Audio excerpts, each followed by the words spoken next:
Imagine waking up on a day that looks almost identical to the one before it. Not bad, not empty, just full enough to move through without resistance. There are messages to answer, tasks that feel manageable, responsibilities that can be handled without stretching too far. Nothing is falling apart. Nothing is demanding a decisive shift.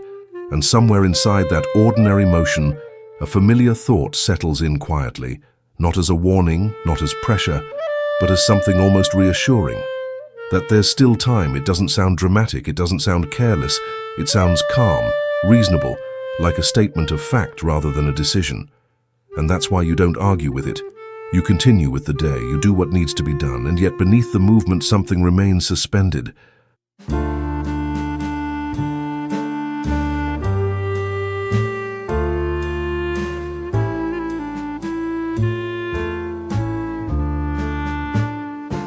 You've probably noticed this pattern before, not with panic, not even with frustration, but with a kind of muted curiosity. You know there are things that matter to you. Not vague ideas, not fantasies, but real directions your life could take. And it's not that you've rejected them. You haven't walked away, you haven't given up. They're still there, intact, waiting, almost preserved. And that's what makes the delay feel safe. Because as long as you haven't entered fully, nothing has been tested, nothing has been exposed. The future version of you remains untouched by risk. You tell yourself you'll move when the moment feels right, when clarity increases, when pressure becomes unavoidable, and until then life keeps filling itself in. Work gets done, energy gets spent, days pass. From the outside it looks like progress. From the inside it feels like waiting without knowing what you're waiting for. What makes this difficult to name is that delay rarely feels dramatic. There's no clear crisis, no obvious collapse, nothing you can point to and say, this is the problem. You're functioning, you're capable, you're responsible. And because nothing looks broken, the sense of suspension feels almost illegitimate, like something you shouldn't complain about. So you don't. You carry it quietly. At some point, a question begins to form, usually without words. Why does urgency never quite arrive the way it seems to for other people? Why do others appear to move into things fully, while you remain slightly outside them, close enough to understand, but not close enough to feel immersed? You don't feel lazy, you don't feel indifferent. If anything, you feel thoughtful, careful, aware of consequences. And yet, something about full commitment feels heavier than it should. Not impossible, just costly. This is where the usual explanations start to feel thin. People say it's about motivation, discipline, confidence, fear of failure. But those ideas don't fully land, because you're not avoiding effort altogether. You're often busy, productive, engaged. The issue isn't doing nothing. It's staying just short of full presence, choosing tasks that can be paused, work that allows escape routes, progress that doesn't require you to remain exposed for too long. And that choice doesn't feel rebellious or self-destructive, it feels stabilizing. What's rarely acknowledged is that the thought there's still time isn't a lie. It's a regulator. It widens the future just enough to lower pressure in the present. When you postpone something important, the body responds immediately. Tension softens. Breathing slows. The nervous system settles. That shift registers as safety. And safety always feels intelligent. The system isn't asking whether an action aligns with your deepest values. It's asking whether entering it will increase uncertainty, self-awareness, or sustained intensity beyond what feels tolerable right now. When the answer is yes, delay becomes the most efficient solution, not consciously chosen, automatically selected. Over time, this becomes familiar. The body learns that partial engagement feels manageable, while full immersion feels demanding. Planning feels safer than execution. Understanding feels safer than exposure. You stay close enough to the edge of change to feel oriented, but not so close that you have to stay there without distraction. And because nothing immediately goes wrong, the pattern reinforces itself. Days stack, weeks pass. The future remains open. Internally, something subtle begins to happen. Your sense of identity starts to move ahead of your behavior. You know what matters to you. You can articulate it clearly.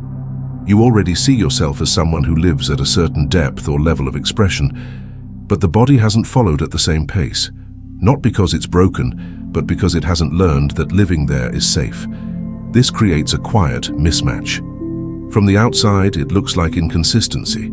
From the inside, it feels like waiting for readiness. You may notice a low-grade dissatisfaction appear, not intense enough to demand action, but persistent enough to be felt. Not despair, not panic, just the sense that something hasn't caught up yet, that life is slightly underinhabited. You might tell yourself it will resolve with time. And, in a way, it does. But not in the direction you expect. Time doesn't push, it doesn't correct, it consolidates. Whatever state you return to most often becomes easier to inhabit.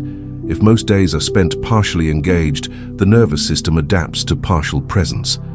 Depth starts to feel foreign. Intensity feels unnecessary. Comfort loops strengthen. This is how people can move through years without ever feeling fully aligned with their capacity. Not because potential disappeared, but because the body never practiced staying there. This is where the sentence, "there's still time," begins to change. Slowly, quietly. It stops bringing the same relief. Not because time ran out, but because repetition made the pattern visible.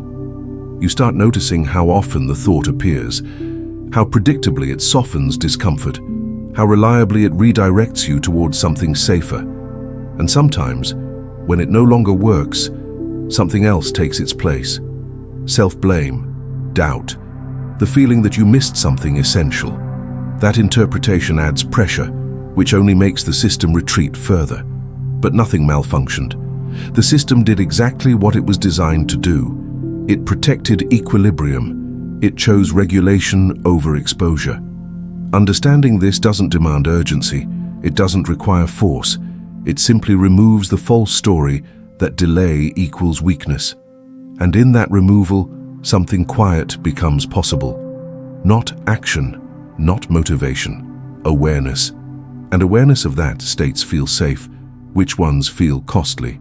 How time has been shaping capacity through repetition rather than intention. When that becomes clear, pressure loosens. The future doesn't need to be chased. The past doesn't need to be corrected. You begin to see how often your attention has been guided not by desire, but by tolerability. How choices were made not based on what mattered most, but on what allowed you to remain regulated. You start noticing how certain tasks feel neutral, while others carry a subtle charge. How some directions energize you and unsettle you at the same time. How the body hesitates, not because it doesn't care, but because caring fully would require staying present through uncertainty. This is where many people misunderstand themselves. They assume hesitation means lack of commitment, but hesitation is often a signal of importance. The things that matter most rarely feel light.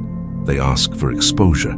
They ask for sustained attention. They ask you to remain with yourself without distraction. And that kind of presence is demanding. So the system negotiates. It offers compromises. You can think about it instead of doing it. You can research it instead of stepping into it. You can imagine yourself there without actually going there. And each compromise brings a small release of tension, enough to feel okay, enough to continue. Over time, this creates a particular rhythm of life.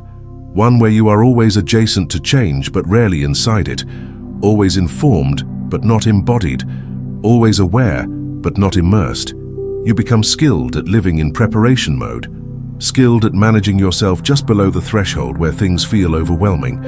And because you function well there, no external force interrupts the pattern. This is why the phrase, "there's still time," survives for so long. It doesn't feel like avoidance, it feels like pacing, it feels like intelligence. It feels like self-respect. This is why the phrase, "there's still time," survives for so long. It doesn't feel like avoidance. It feels like pacing. It feels like intelligence. It feels like self-respect. But eventually another sensation appears. Not urgency, not fear, just a quiet recognition that something in you is capable of more intensity than you've allowed yourself to inhabit. That your nervous system has become very good at managing, but less practiced at staying with depth. And this recognition doesn't arrive as a command, it arrives as a question. What would it feel like to remain present without escape? That question doesn't demand an answer.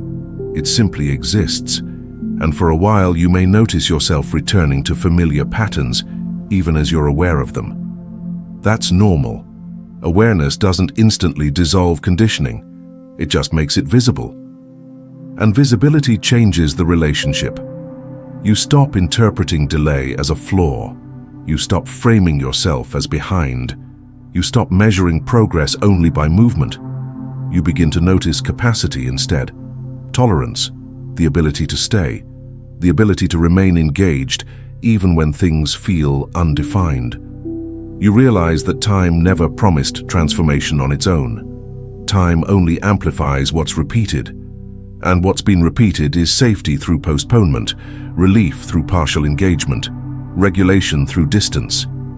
Seeing this doesn't collapse the system, it softens it.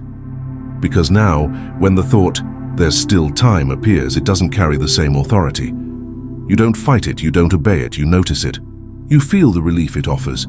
You recognize the function it serves, and sometimes that's enough. Sometimes awareness alone expands capacity.